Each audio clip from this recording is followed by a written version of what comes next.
De nombreuses personnes se demandent comment faire pousser des carottes sans creuser le sol. Voyez, je sens qu'il y a une compréhension croissante maintenant sur le fonctionnement du sol et comment la vie du sol le maintient ouvert, et que nous n'avons pas besoin de desserrer physiquement le sol pour que les racines descendent et explorent. Et dans le cas des carottes, c'est de faire une belle longue racine pivotante. C'est donc ce que je veux vous montrer ici tout en expliquant comment je l'ai réalisé. Voici mon jardin entièrement sans bêchage. Je mets du compost une fois par an au début de l'hiver, donc à peu près à Noël, dans l'hémisphère nord. En début d'hiver, je recouvre tous les lits de compost, quelle que soit la culture prévue.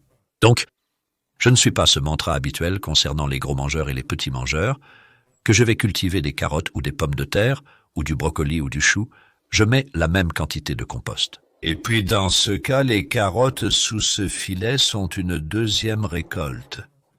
Nous avons eu de la laitue en premier. Il y avait 5 rangées de laitue le long de ce lit, qui n'est pas le lit le plus large. C'est environ juste plus d'1 mètre, environ 3 pieds et 1/4 de large à peu près.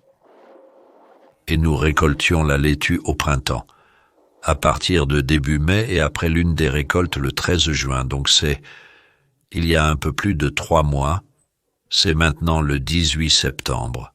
Le 13 juin, j'ai tracé 3 lignes le long du lit avec ma houe et arrosé les lignes d'abord avec un arrosoir parce qu'il était assez sec et j'ai déposé des graines de carottes, je le fais juste à la main. Je mets les graines de carottes là, dans la paume de la main. Et puis, je vais le long assez près du sol, juste en marchant à vitesse de marche, en laissant tomber la graine comme ça. Et je trouve que ça fonctionne assez bien, ça demande un peu de pratique, certes. Et pour des zones plus grandes, vous pourriez utiliser une perceuse. Je suis sûr que pour des zones plus petites, vous pourriez peut-être le faire un peu plus lentement et presque compter les graines, mais ce que je recherche, ce sont des carottes assez proches en fait. Les 3 rangées ici ont un espacement assez large. Elles sont juste au-dessus d'1 pied, donc environ 35 cm. Peut-être entre les 3 chaque rangée que je considère assez large, mais celles-ci sont pour l'hiver, donc semées en juin, surtout si vous choisissez une variété appropriée. Vous pouvez récolter des carottes en octobre, novembre, voire décembre, et peut-être même plus longtemps si le temps est doux. Mais personnellement, je préfère les sortir, disons, mi-décembre, à cause de l'augmentation des limaces dans le sol qui peuvent les manger. L'autre nuisible mentionné ici est la mouche de la carotte.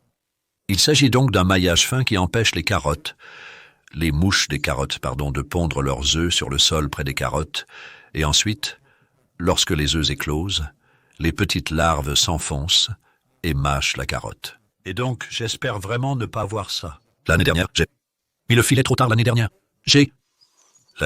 C'était presque le dernier jour d'août. Et c'était clairement trop tard parce que j'ai perdu la plupart de ma récolte.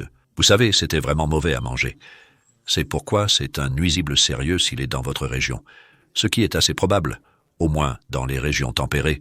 Prenez-le au sérieux et mettez la couverture avant le 10 août.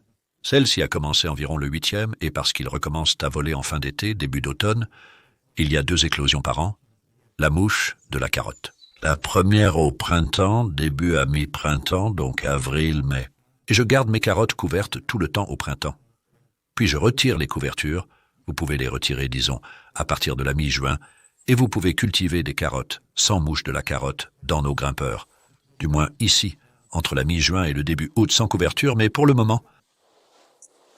Mais je le garde, je le laisse même dessus. Jusqu'à ce que je veuille juste l'enlever pour vous montrer, parce que je prends ces mouches au sérieux. Il fait un peu de vent maintenant, mais elles pourraient m'envoler presque pendant que nous parlons. Et elles sont assez petites. Elles sont difficiles à repérer. Je ne pense pas en avoir déjà vu. Je viens de voir les dégâts. Voici donc les 3 rangées. Après avoir semé les graines, nous éclaircissons un peu les carottes, car semées à la main, il est très rare que vous obteniez cette précision. Ce n'est pas une graine hybride fun ou quoi que ce soit, ou enrobée, peu importe. C'est une pollinisation ouverte normale. Pas trop cher. Sativa est une entreprise suisse basée à Verati Burlicum. Alors le moment est venu. Oh, il y a autre chose que je veux juste vous montrer avant que je tire la carotte. Regardez ces champignons dans le sol, avec de beaux mycéliums. Ça sent vraiment les champignons et le sol de la forêt. Et c'est un bon signe d'un sol 500 creusé à mon avis. Et j'utilise une truelle. Je me demande si j'ai vraiment besoin d'une truelle. Ah, comme par hasard, je n'ai pas une racine spectaculaire à vous montrer, mais je vais en tirer juste une ou deux de plus. Ouais, il se débrouille bien. C'est vraiment intéressant, en fait. Je dirais que c'est un peu moins bien pour nos digues, parce que j'espérerais normalement en obtenir quelques-uns plus longs que ça. Ceux-ci sont légèrement plus longs. Je veux dire, il y a un exemple. Vous pouvez voir tous ceux que j'ai sortis sauf celui-là, et il y en a toujours un. Sont de belles racines droites et de taille décente.